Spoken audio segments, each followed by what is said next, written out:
Welcome to a special episode of the RugbyBits podcast where we've managed to get another guest. Every time Sean or Jared is away, we manage to just up the ante. And I think our bench has grown now to a proper bomb squad. But yeah, what an honor to have. Well, first of all, Tyler, thanks for joining us. But what an honor to have Neethling Fouché, URC winner, absolute legend. Probably got the best Twitter account that any South African rugby player has at the moment. And yeah, just I mean, we are so happy to have you, and yeah, I'm sure, like you said, you showed us earlier, you living the life there with a little bit of light in Scotland while we're suffering with winter here down here in South Africa. Yeah, no, thanks, Kooks, Thala. Thanks for having me. Um, yeah, no, it's like a weather here in Scotland. You won't hear me say that often.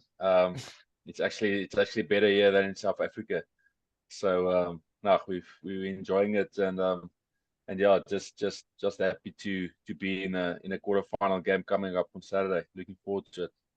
Yeah, just I want to say, Tyler, the funny thing is, when I first met Neethling was actually the day you and I went to the rugby together, the URC semi-final 2 years ago when the Stormers won it.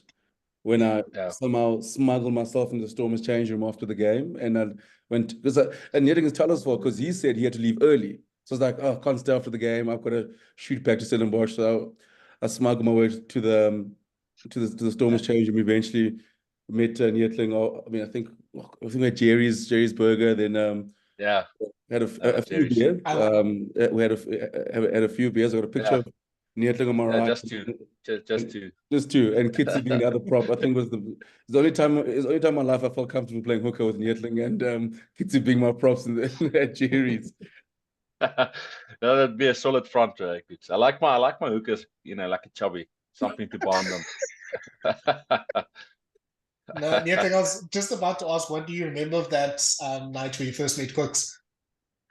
No, I mean, no, actually, like I said, now I enjoyed Cookies content from the start. Mm. It's something fresh. So no, he likes to downplay himself, but he's become a celebrity. So no, he was in changing room, like chatting to Dobbo, giving him advice on how he should play. And I was just walking over and I asked him, listen, can I take a photo of you? He said maybe later. And then luckily, after he was a few beers deep, he obliged. Like me and Kitsy grabbed a photo with him. Uh, Yeah, sounds like the Kooks I know. Like, yeah, a bit of a superstar. I mean, we got like these front row seats when we were watching that Ulster Stormers Ulster game. So it just comes with the territory, I think. yeah, yeah, no, but um, it was a lucky night. Uh, like a to get the guy to get to know the guy a bit better also. Mm. Mm. I want to start. I mean, where you guys now the Stormers and sort of work your way back. I mean, you probably said it's been a bit of an up and down season, quite a few injuries. But I mean, like, in the onset, like a lot of people will say, like, oh man, it hasn't been as great of a season, but compared to like last year being in the final and like and playing at home. But you look at the season overall, I mean, you still got 11 wins, and I think people tend to forget that you still got 11 wins. I mean, and it's not easy to qualify, especially how crazy the log was going to the final day to still qualify and be in the knockout stages again of the URC. Yeah, yeah. I mean, it just speaks of the level just constantly rising in the URC. I think the tournament is just going by strength by strength. It's I think if you look at the points, also the total points, I'm not sure. I'm not sure if we're far off from what we had in the first season, and we lying Yeah. fifth. So it just shows you how tight it is. We obviously dropped a couple of points in that first tour that we had. Lost a couple of points out there, and then I think the Ospreys home loss, that was a quite obvious one that we messed out on points. And yeah, that's how we had to, like you say, we had to fight to just make sure of the fifth place. But again, it's a beautiful thing about the tournament. It's three still 3 games left if you get it right. Munster showed it last season, came in down away. We've got some nice momentum going on our away games, starting to, I think, put the pieces together, because it is a different ball game when you play overseas. So yeah, hopefully on Saturday we can, get be our best version and go play a nice game. It is, yeah. With your away record, I mean, yeah, you guys have had like you just mentioned early in the season, you had a struggle with that away tour. But well, basically a few weeks ago when you came up to Europe, you won your 2 matches there. Was there a difference in like your approach in going to away games? Like, yeah, what do you think is it just very difficult for a team from South Africa to go all the way to Europe and win? Yeah, I think we haven't cracked the code, quite yet, and that's not only for Stormers, I think it's general for South African sides. I do think we're more we're closer than we think we are. All of those games we lost that first that 4-week tour, it was close games. It could have gone either way. It's not like you're turning up and getting smashed. So I don't think we have to overthink it. It's I just constantly preach. It's just being clinical. I do think you don't get as much chances than you would, at home, to get points. So it feels like every time you get into the 22, when you play away, you have to make sure to come away with some points. And then obviously when you're playing, that's just normal. When you're playing away, the home side's got the crowd behind them. The guys are passionate. It's not big, it's not big rugby stadiums. Yeah, it's more, it's quite small, but 7,000 people can be loud. So they obviously love their home team, which just gives them a bit of extra energy. And it is something that we're still trying to, like I say, crack the code. I think we're edging closer, and this obviously this weekend is a nice opportunity, high stakes game, to go and show what we're about. And how's tour life? Having done, the Super Rugby tours, you're going down to, New Zealand, Australia now. What's been the difference? Off the field stuff, going to Ireland, going to Wales. What would you say for you is probably better, going back down under or, flying to Ireland, Wales, where the jet lag's probably not as bad, but, and so it's a different environment. Yeah. It's actually a funny story. I was never fortunate enough to go on a Super Rugby Australasia tour. I only went on a Jaguares game. I was set to go in 2020. They announced the squad tour, and then our old friend COVID hit. So that was my Australia New Zealand dreams shattered. Instead, I got a nice garage gym for 4 months. So that was excellent. So I can't really speak about Australasia and how that would have been, but obviously listening to the guys, me and Brocky, maybe he'll make a guest appearance now. He's my roommate, and he always speaks about the Super Rugby tours and how nice it was, and the nice camaraderie the Stormers has always had.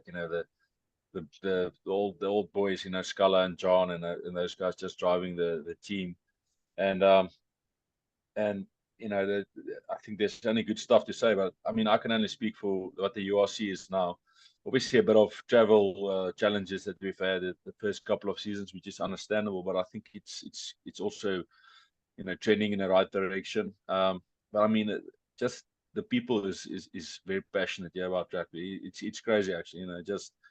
You think you think it's only soccer, but the people are really buys into the rugby, and it's nice the way they also respect the away teams. It's not a geboo, the whole game. It's they actually respect good rugby. They clap hands if there's something that happens.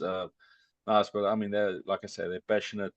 But it's tour life is like it's the first 2 weeks is quite quite focused, just rugby driven, and then the third week is normally where you as teammates start just get a little bit of irritated with each other.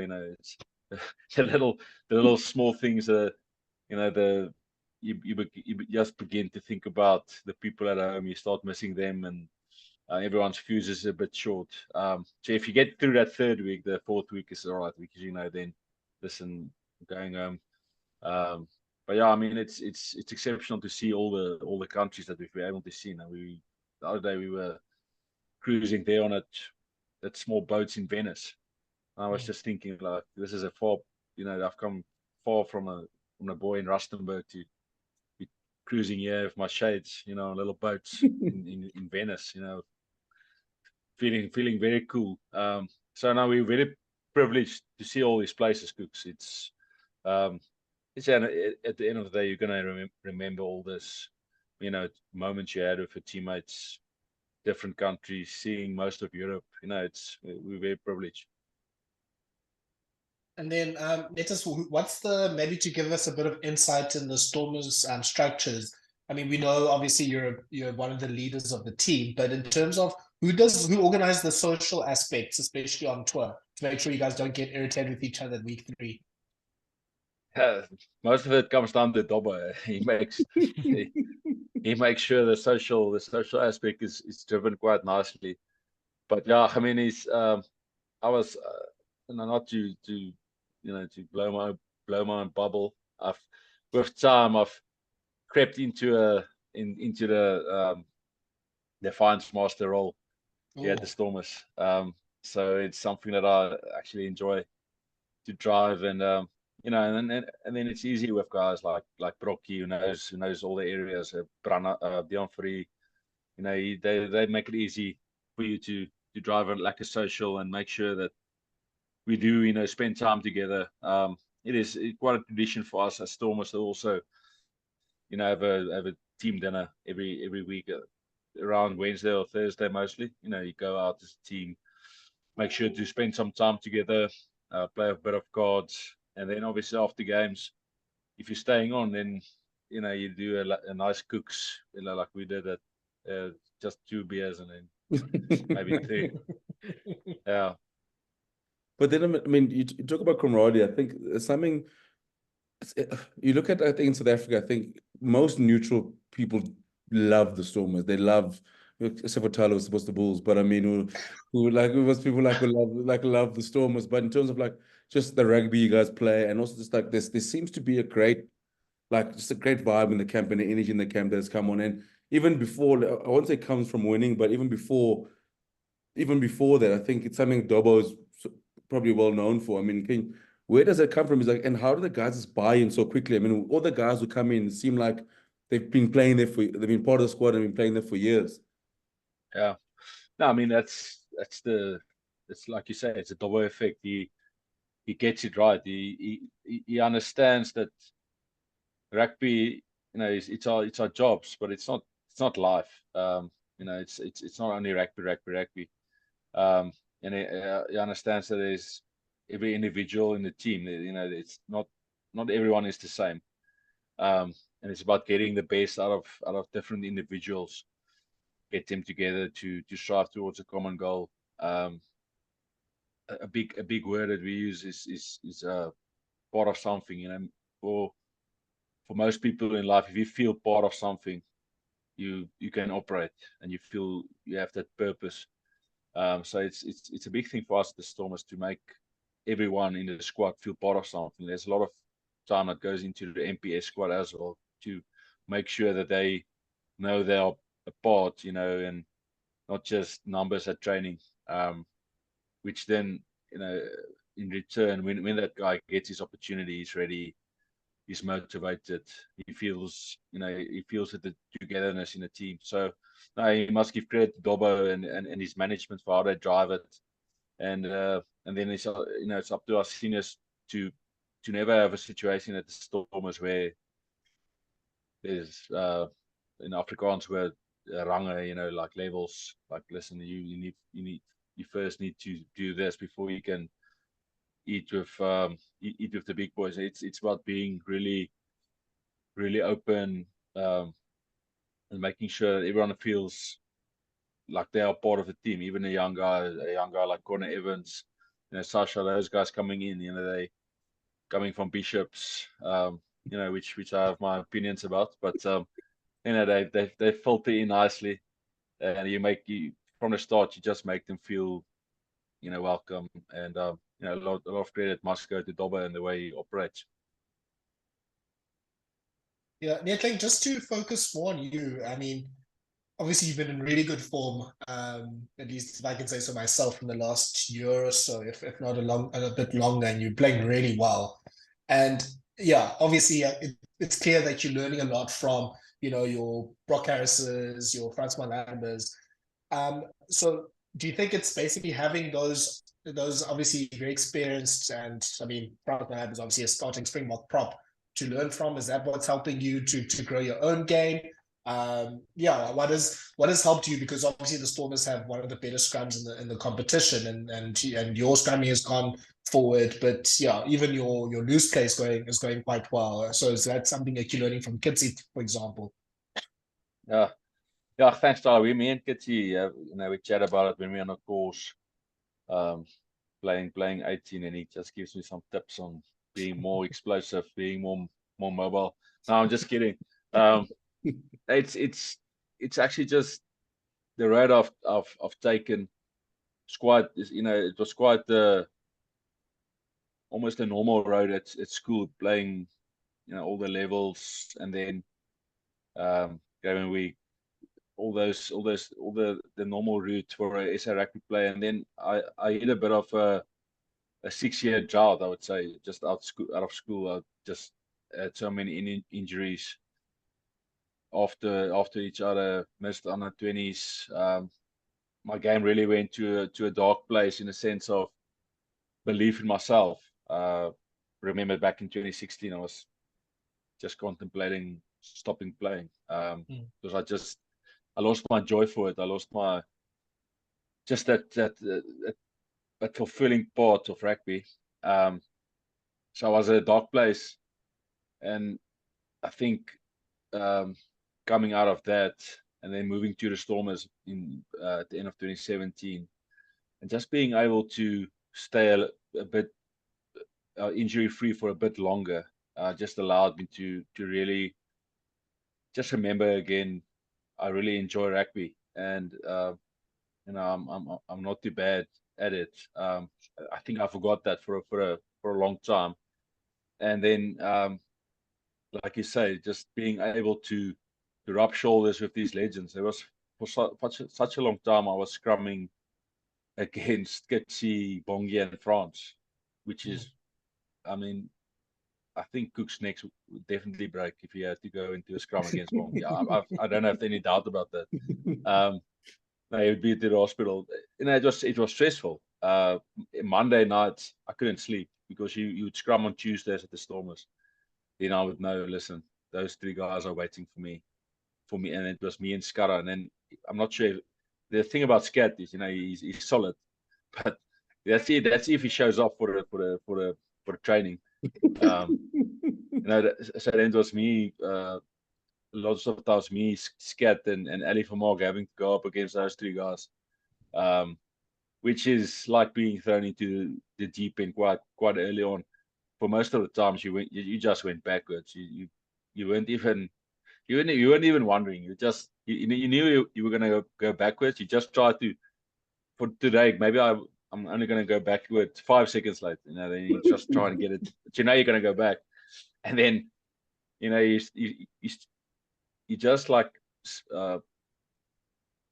every scrum just started to make more sense, and then it takes you time to realize, listen, but this is how I should feel. This is where my right shoulder should be, and then I would go to Kitshoff, which I'm not afraid to do. I'm not a guy that's afraid to ask questions, because I don't think anyone is the full package.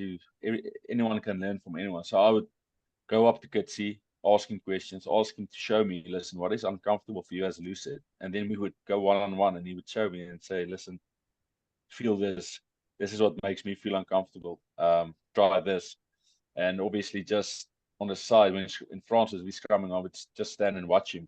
Just stand and watch what he does with his chest, with his right shoulder, the bind. So a lot of observation, a lot of questions. And then Brok Harris joined in just after COVID, and he's been playing on both sides his whole career. And I've really spent a lot of time with him, and I think he's also played a big part in just helping me develop even more. Sometimes people ask me, listen, but you're still a young guy, and I'm like, I'm not that young. I'm 31. I'm 31 years old. They're like, 31. I thought you're like 27 or something. I'm like, no, I only started playing like big rugby when I was 27. I've been around the scene for quite some time. I played a lot of varsity cup, but like I said, that those first 6 years out of school was just, I think I was more on the sidelines than playing. So that's why people were just forgotten about me. And then like I said, 2017 joining the Stormers, and then after COVID really getting some nice game time. I think Volko was still there. He left in 2020, which opened up the second spot on Tighted, and then just made sure in that COVID lockdown, that 4 months, we had really made sure to work hard, because I knew I was going to get opportunity. And if you're going to swim, you're going to swim. If you're not going to swim, the system is going to spit you out. And yeah, luckily I've had good people around me, and like I said, I'm not scared to learn and ask questions, look at myself quite deeply and intently on everything I do. I like watching my scrum sessions from the games, and also from training and analyzing myself, looking at my opposition, what he's going to bring. So I've really found a deep love for the scrum, which actually is quite ironic, because in the start of my career I was just more of a running prop, just wanting to get the ball in my hands, just run around, do tricks, and you would think more about the celebration that you're going to do when you score a try than I was thinking about scrum. So no, it's something I enjoy, and like I say, luckily I've had some nice people around me. Needles, I think one thing I've always enjoyed whenever I watch you play rugby, and it's you always play with a smile on your face, and you can see there's a genuine joy in what you do, whether you're scrumming or you're passing the ball to the cameraman on the sideline. But there's DJ, yeah. For a DJ. It was on. It was on though, which Yeah. I'm glad you owned up to it. If the DJ just scored it, he was in the corner there. Right on. But yeah, there's a genuine joy. And I remember it like when I saw you after the unfortunate last 2 months in the URC final. Somehow you still found a way to, like, as a positive. You know what, we got here. It's a long season thing. Does that joy come from the journey you've come from, because of, like you said, how tough it was before getting the Stormers, and now getting those opportunities and playing, leading the Stormers? Is that where the joy comes from, just based on what we got through? Yeah, it's spot on, Kooks. It's, for such a long time I was thinking my rugby career was just gonna run flat when I was 24, 25 years old. And like I said, I started believing that maybe it's just not written in the stars for me. So everything since then has been, it's just a bonus for me. And I've just experienced the grace of of my Father in heaven also, and just how He also always has been reminding me, listen, there's still a plan for you. There's still a plan for you. Just keep going. And on days I didn't want to go on, but you get that voice in your head, and you just continue working. And I think it just made me realize as a man, there's so much more to rugby, in the sense of, it's not about not taking it serious. It's just about having balance. It really teaches me perspective, those tough times, to really appreciate the lack of times. I don't think you're gonna be able to really appreciate the good times if there wasn't bad times for you to put it in perspective. So for me now, I told someone else the other day, if you had to tell me back in 2016, listen, you're gonna play for the Stormers one day, I would have laughed. If you told me you're gonna play 50 games for the Stormers, I would have said, no, I think you're smoking something. If you who's gonna say, listen, you're gonna you're going to captain a Stormers. You know, it's unbelievable to think about it now. That's why I've got such a deep appreciation for us to play rugby, but also not lose your whole identity in it. I'm Neethling Fouché first. I play rugby, but that's not who I am. And yeah, I'd just like to also share my story with other guys that I can see are struggling, to just help them, young guys, coming through lots of injuries. I think there's power in just sharing that. Listen, I went through a tough time. You're going to get through it. So I think that's why, just to answer your question of the games, you're obviously disappointed, but like I said, I think there's an awkward of us here. Rugby shouldn't be pressure. It's a privilege to play rugby. There's lots of bigger, more stressful, scary stuff in South Africa happening than you losing a rugby final. So they're just always keeping the perspective. You just want to know the scariest thing in South Africa is being a Bulls fan and staying in Stellenbosch. So Thala now all of the pressure. Look, when I went to the final 2 years ago now, and that was not a fun time for me. So thanks for that, Neethling, and thanks to your team for that, because the Bulls got the lead early, and I was like, I'm not gonna make a big thing. I'm just gonna sit there, be a bit neutral. But then I was feeling myself. I started saying a few things to fans. That was a big mistake. Getting confident. Yeah. I'm sorry we disappointed you that day, my man. But if I'm not mistaken, you grew up as a Bulls fan, or did you? Yeah, as a Bulls fan, right? I wouldn't say I was a Bulls fan. My father is a hearty Vrystaat man. So I grew up as a Cheetahs fan. I think we were forced into it, but the way the Free State also played back in 2003 to 2004, Meyer Bosman, all those, they were lucky memories. Heinrich Persson was my favorite player back when I was growing up. So I was a Cheetahs fan, but then I went to the Bulls after school. So I think also it's quite normal when you go and play for Union. I think it's just normal for you then to start supporting them. I think if you don't, there's something wrong. So I was at the Bulls for 6 years after school, and obviously coming from Rustenburg, which is not far from Pretoria. Yeah. And gone Kooks.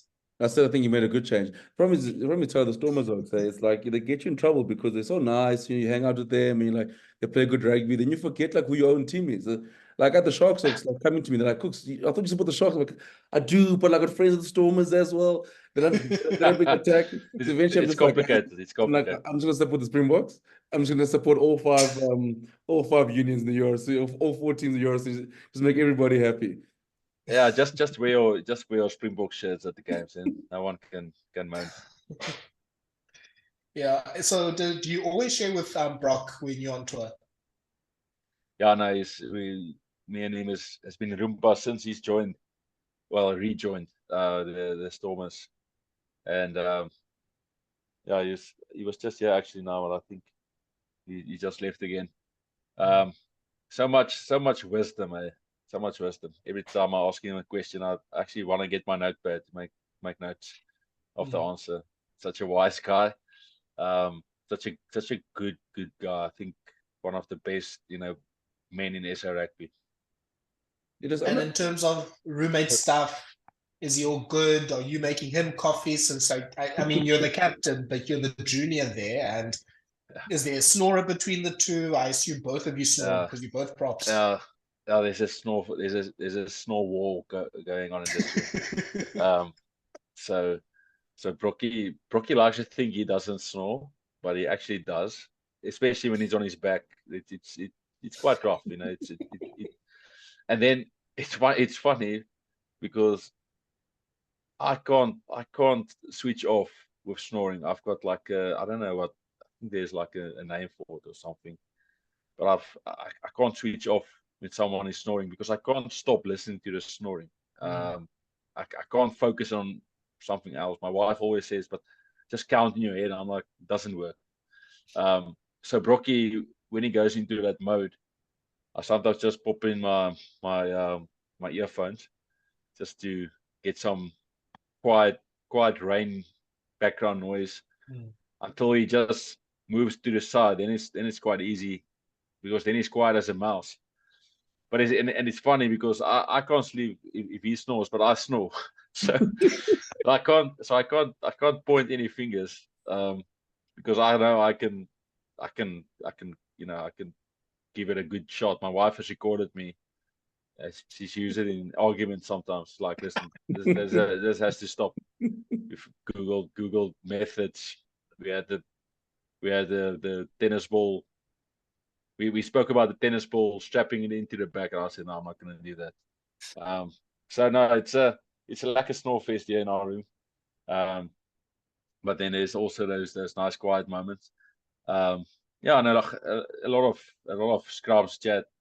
Brocky is obviously the coach of the juniors at Western Province also, so he's doing a lot of scrum and analysis, and we chat about scrums and we make plans, and yeah, we just chat about life, read a bit. I think he's busy with Dion Meyer's new book. Read a bit, and yeah, just chill, bit of Netflix, easy. Who chooses what to watch on Netflix? Yeah, well, we chat about mostly of series that's trending. He's still on a blacklist. I think he watches Blacklist a lot. I'm just telling him, listen, that Reddington is gonna win. He's gonna win it. It's like just fast for it's like it's like Bruce Willis in Die. Die. Yourself out for 6 seasons. Just skip. Yeah, just it's like Bruce Willis in Die. He's gonna win. Just fast forward to Die 8. He's gonna win. He's gonna be shot 7 times, but he's gonna live. So I watched. Well, I'm a big Office fan, so if I don't know what to watch, I just revert back to the old faithful of Michael Scott. Yes, You can never go wrong with Michael Scott. But yeah, I want to go back to the Stormers quickly. I mean, I know you got the big quarterfinal this weekend against Glasgow, but I want to go back to the season you won the URC. It wasn't a pretty start, and you guys at the stage probably couldn't buy a win at the DHL Stadium. But I remember you guys playing the Sharks in Durban. You drew that game, then you went home and you beat them in Cape Town. And then from there, that incredible run sort of started. What was the switch? Because sort of from January, February 2022 to now, you have been the forms, the African side, the best African side in that period. What was the change? What is the flip that switched and just took you guys to this level that you guys are at now? yeah. I mean those 4 games. 3 or 4 games. Well, there's 2 games against the Sharks, 1 against the Lions, and 1 against the Bulls away. That was massive. I was injured for those 3 games. It's the only games that I've missed in the last couple of seasons, which just actually speaks to how fortunate I've been with injuries. But yeah, I mean those games were massive for just our belief as the Stormers that listen, we are on a right track. Before that, there was a lot of games that we would show promise, but then not really finish it, not complete the package. And those 4 games really set us up for a nice momentum run. I think it was just down to just understanding what we're good at, and putting ourselves more in situations to do the things that we do well. A lot of special guys in Marnie and Boogie, and just making sure to give those guys the platform to shine. So no, that was definitely, like you say, that was a big part in us shifting momentum, coming back from a tour that was a bit iffy, and then losing against the Lions at home just at the end of 2021. Those 4 games just really put us back on track. And like you said, just gave us the belief of, listen, we are doing it. We are quite close to playing like we want to play.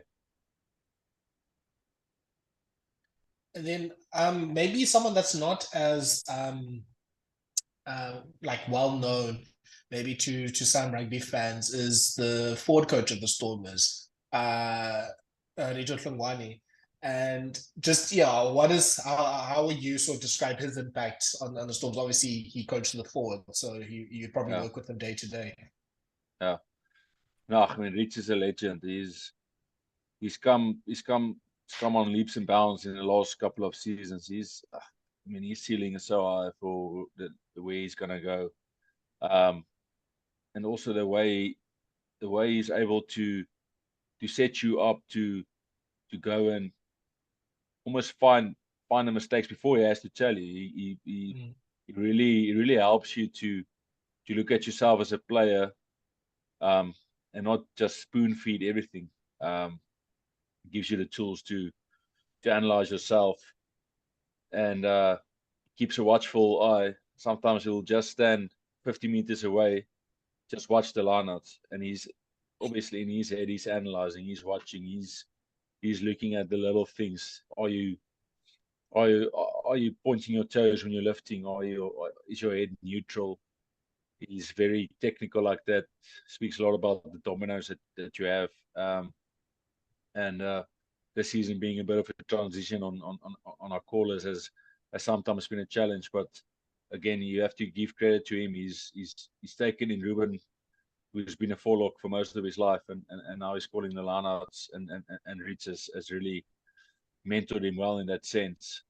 And I think it's also the level that Rita can go. He can go really deep with you as a person. He makes sure that you know that he cares for you as a person, before you as a player. I don't know if he's going to be mad for me sharing this, but he, for the season, he started to ask our parents to write us letters for us forwards before games. I actually shared the one my dad wrote me before the Sharks game. So you'll ask one of the players of one of the forwards' parents in the week to just write them a letter and just chat to the forwards a bit and motivate us. And I think he's got that spot on, just tapping into the mental side, because that's, mostly for us as rugby players, you play to make your families proud, and just incorporating them into the forwards split before a game has really just also showed the level that Rito is. He's not a one-trick pony, and like I said, I think he's going to go so far in his coaching life. It doesn't also Kooks, look, I think. I was just going to say, Kooks, in the documentary about the Stormers when they won the RC, the funniest part for me was when the game gets tight, that Dobbo just basically looks away and just walks away from the coaching box and just basically gives it to Rita to be the one that coaches, which is hilarious. So my wife was also like, is he the head coach? Because why is this guy walking away the whole time? No, he can't handle the stress. They've said it gets intense in the coach's box. I think us as players, we don't want to know what's being said all the time in there. I think there's some intense stuff being said because the tempers are flaring. So yeah, no, it's funny. When you watch it from the TV, it's the best, because we've seen Dobbo, like we've seen him praying. And I mean, it was a documentary. You've seen him, he just basically goes to the shower while before the last minute kick for it. Because I would have thought, like, what if Mani hits the bar and then so they get the ball back? Dobbo's who's in their calls, and if Dobbo's still stuck in the shower while the game. Yeah, he's in the shower. Then Davy has to make the calls. Yeah, no, it's no, it gets intense. I was running touch in one of our warm-up games, and I had the earphones in, just running water on against, I think it was against SWD in a warm-up game, and I was hearing what the coaches were saying.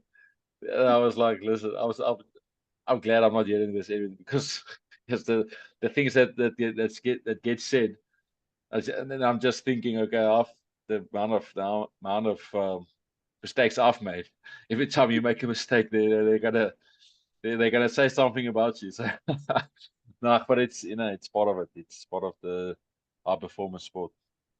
But listen, Nitus, I mean, like, I look at you guys and the transition that the team has gone in from, like I said, from 2022 early on to now, but also players-wise. I mean, you look at someone like Warwick Galant at that time was probably written off. Marnie has just got the Stormers. People had written him off at that stage. Damien Willems had been written off, and then those guys like, Dan du Plessis, young guys like Chiva and guys like that. And now some of them become key parts of the Springbok side, and some of them become some of the best players in the competition. For you guys, how has that transition been?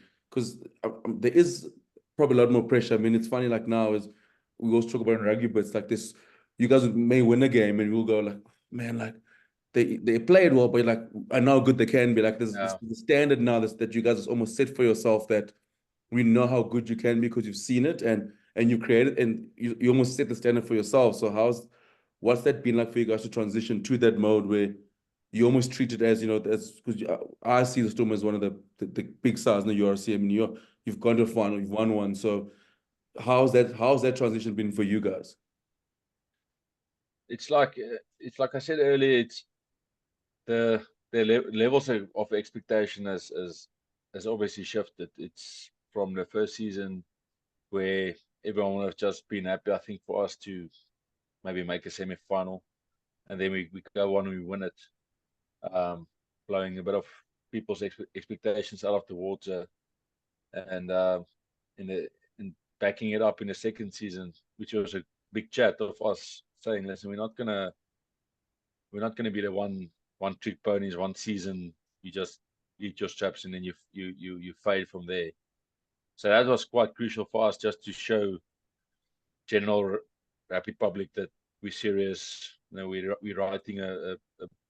writing a story here, and that's why this season, every time, like you say, we would win some games and people would be not so happy about it. It's just how sport works. People's expectations, get so high that the average performance where you win is it's not always good enough.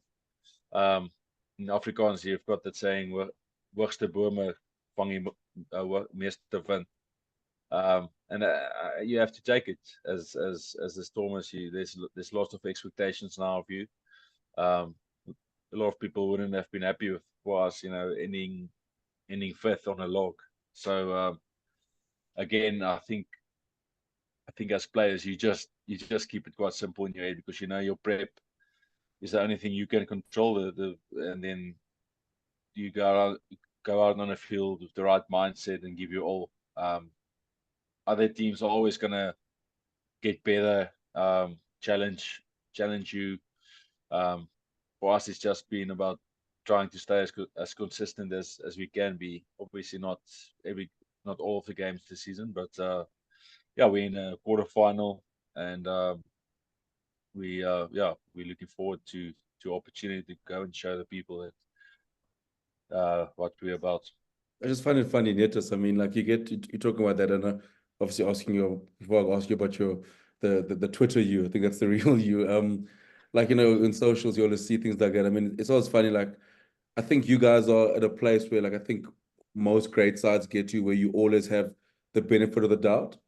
Where it's sort of like sometimes you'd be like, oh, geez, the Stormers are playing. You're like, oh, geez, I don't want to play them I want to get these guys in a knockout game, because I mean, you got guys who've been there, done that, and which makes you equally as dangerous, because you almost go like, oh, well, if they do get it right, what happens then? So like, I think that's where it's been. And obviously now talking now like about Twitter, I mean, it's always funny, so especially as a rugby Twitter, like it's quick to bring teams down, and or like without actually getting the context of like, oh, there's actually like, people forget how many injuries you guys have had this season, and to key players as well. I mean, how the team has shifted. But for you, I mean, you've become quite a bit of a legend on Twitter at the moment. People obviously love whenever they see you made a post. What made you decide, like, what, actually gonna have a voice on Twitter, be myself? Because I think it is tough. It must be tough for you guys, obviously, because all this joke on rugby, but I mean, SRugby Twitter is can be a dark place sometimes. And What like, do you mean, Kooks? I mean, it's just positivity, Uh, hope, and just togetherness until, like it's a breeding ground of happy thoughts. yeah, I think for me it's like I said earlier. It's about just showing that you're not just a rugby robot that just plays rugby, just want to talk rugby, and everything is about rugby. It's obviously my job, but I do like a bit of humor in life. I don't like to think you have to take life too seriously. We're all gonna die one day. And no one's well. Hopefully some people will remember us. It's just about looking at the lighter side of life and being real. Just being real, sharing stories that I think can help a bit of people. Just shed a light on something that you haven't seen about rugby players. There's obviously lots of personalities in rugby. I think some guys are a bit scared to put yourself out there. I think most of your tweets these days should end with, "This doesn't mean I don't approve of this." It's always this. Every time you tweet something, there's like other guys will always say, "Yeah, but listen, what about this?" So it's just, please don't hate, and just say, just putting something out there. Yeah, and I think for me, as when I was growing up as a rugby lighty, it was nice to see some guys just chatting about different stuff, also not only about rugby, just showing a bit of the different side of them, being approachable by the general people, fans, relatable, just showing that, listen, it's, yeah, we play rugby, we do it for a job, but just a normal guy besides that. Yeah, between yourself, Achiever, I think you got a good competition for best Twitter page on in the Stormers right now, probably. Just obviously you guys are playing a big quarterfinal on Saturday. You're playing Glasgow. I think it's almost like you're playing like the Scottish version of the Stormers in a way, because they also love obviously attacking. They love having ball in hand. They love beating defenders. They've got a Yeah. solid set piece as well, and obviously a lot of Scottish internationals. Probably going to be Okay, yeah, scrumming. there's the legend. Hey, oh, Brok. Surprise guest there, Brok. Thanks, Rupas. Thanks. You Uh, brought me a Pepsi Zero just to no, It is game week, yeah. Yeah, Must be yes, a it's no, game week. no sugar, and my body is a temple. Yeah. yeah. Yeah. Sorry, But yeah, Thala, you were saying? no, so basically, yeah, like with obviously playing a team like Glasgow that also wants to, when they have an attacking opportunity, they want to take it as well. And it's a quarterfinal, so obviously teams usually become a bit more conservative. So do you think that's gonna stop you guys in any way playing your normal game, or maybe you have a few other plans that you want to throw at Glasgow? Yeah, Glasgow is a very well coached team under Franco Smith. I had a month under him. I went on loan for a bit of game time to the Cheetahs back in, was it 2018 or 2019? I can't remember. For a month, so I firsthand, got to know Franco and the way he coaches his teams, and they will be very well prepared. He makes sure of that, and they will be very fit. Like you can't play that type of rugby if you're not fit. So like to keep the ball in hand, and that's the obvious threat for us, is being able to nullify that. So it's going to be a nice opportunity for us. Like I said, we haven't beaten them at Scotstoun yet. It's been close games, but we haven't beaten them yet. So it's a nice opportunity for us to really be clinical. That's the word I would just use for these games. Is you're only going to get so many chances. You have to take your chances. Make sure you get points. No silly penalties. Just penalties is just such a difficult thing to recover from. I mean, a penalty, a middle earth penalty is the next is you're defending a maul and you're 10 meters out, which is quite difficult on these 4G pitches. So it would really be for us to just stay very disciplined, back our defense. Got a great defensive unit under Norman Laker. You don't need to go out of system and create something, just stay in system.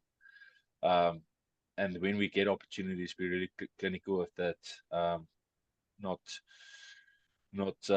too loose when we get a chance. Make sure we get points.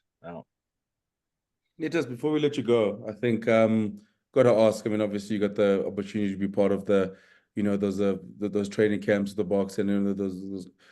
I mean, for you, there must have been a great, I mean, a massive achievement. I mean, getting that call, like you said, especially now hearing after everything you've been through.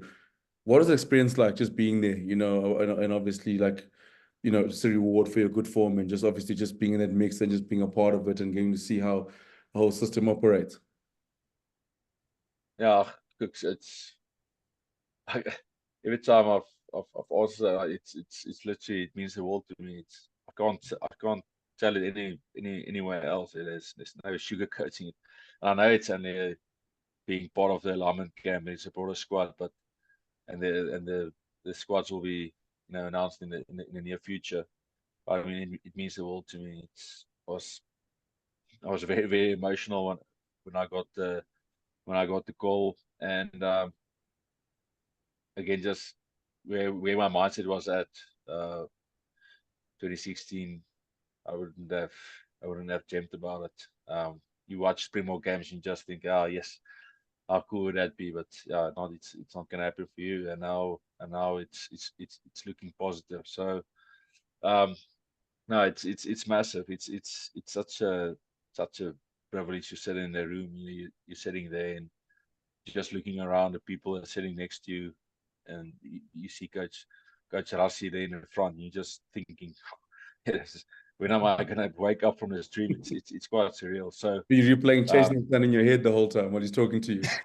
Yeah, yes, it's crazy. So it's again to play for them, you have to, your whole game needs to fire. You can't have any shortcomings in your game, and it's just been since I've joined, just about me also looking at myself even more intently of, listen, where can I get better? Where can I do this? Can I work a bit harder here?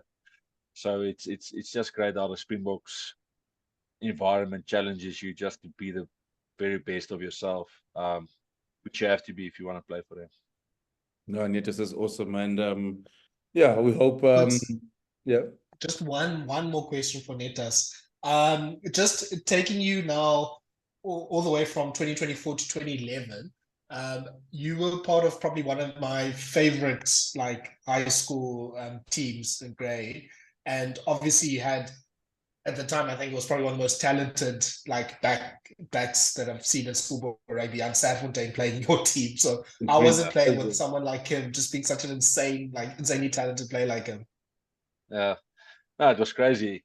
Actually, I saw a video the other day of him scoring 3 tries against, I think, Leon or someone. And that was Jan Serfontein at school. He'd literally he would get a penalty, he would run up, tap it, just like bump the whole forward back, and then score. It was crazy. It was like he was like John Alamo at school level. And then you had Dries Swanepoel, who was our head boy. Was actually, I think, even better than Jan. It's crazy to say, but that guy's so talented. He was just like, I would complain about the injuries. That guy was cursed with injuries his whole career. You had such talented guys playing around them. I mean, grade 11 year, you had William Small-Smith, you had Paul Jordan, Johan Goosen at 10, Neil Murray at 15. Sure.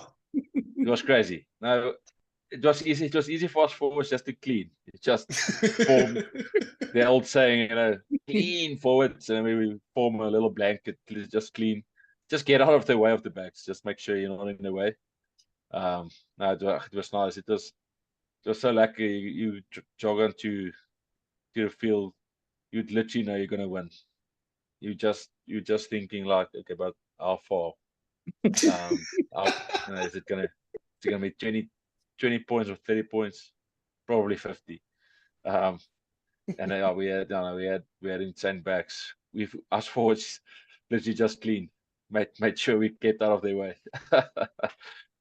Yeah, it was so bad. I mean, I was at Maritzburg College, and I think we're the same matric class. So your first team in our grade 9 year beat us 86 points to 3, and we decided we can't play grade anymore. We need to stop this. just stop this silliness. Yeah, no, it's crazy. I mean, I watched the 2007 matric side. I watched their clips on YouTube, and that was a big reason why I told my Robert Everson, Siasi Everson, Kuni, Boom Prinsloo, Lapis Labuskag. That was crazy. And I watched the highlights clips on YouTube, and after I told my parents this, I want to go to Grey College. I want to play in a team like that, players like this. It looks like so yeah, enjoyed my time at Grey. Yeah, if you can't beat them, just join them. But how much shit did Achieva give you in JPP Grey Bloom this year? No, he was chatty. Yeah, he was. I mean, Achieva, normal levels, Achieva is chatty. Now you should have seen him that week. Yeah, it was bad. It was very bad. I mean, even one day was just like. Oh, there's one is there as well. Yeah, walking with the chest out, just mocking us, wanting to grey shake us. It was bad. Well, the problem is it's a lose-lose for you, because if you end up winning, if you don't lose again, like you always had that one loss of the season. Yeah, that's the thing, and that's the reality of playing for Greys. They probably all still end up being number one at the end of the season, but that one loss, it's like a massive stain on you as a Grey boy. We in my matric, we had 2 draws. We drew against Selborne and we drew against Battle Boys Eye. I remember again after Battle Boys Eye, we drew, and the Battle Boys, they were running onto the field to congratulate them. The Grey boys just sat. I think the owners had to tell them, listen, go on the field now and do the walk around. They didn't want to. No, it's very competitive. I'm sure Selborne, they gave the first team Monday off after that draw. Yeah. No, it's a vacation there for them from there on in. Yeah. Oh, that's amazing. Neethling, what an honor. Thank you so much for your time. Thank you for allowing. Also, thanks to Brok for allowing you to come and chat while he's trying to have his Pepsi Zeros there. But we appreciate it, and for the Stormers' sake, we hope that you're on tour for another week. After winning this weekend, I'm sure. Well, if Ospreys wins, he's coming back to Cape Town. Listen, the Stormers found a way to take it home playoff games one way or another. They always find a way to a semi-final. That would work lekker. But yeah, thanks guys. Appreciate it, man. Thanks for having me. I enjoyed it. Thanks, Thala. Thanks, Kooks. Yeah, I appreciate it. And thanks so much, guys, for joining us. That's it for us at RugbyBits. Thanks, Neethling. Thanks, Thala. Make sure you guys watch our YouTube channel, watch us and listen to us on Spotify, and all podcasts will be there. And we'll be back next week, Monday, as we review, hopefully, all South African teams winning. But until then, cheers, guys. Cheers, guys.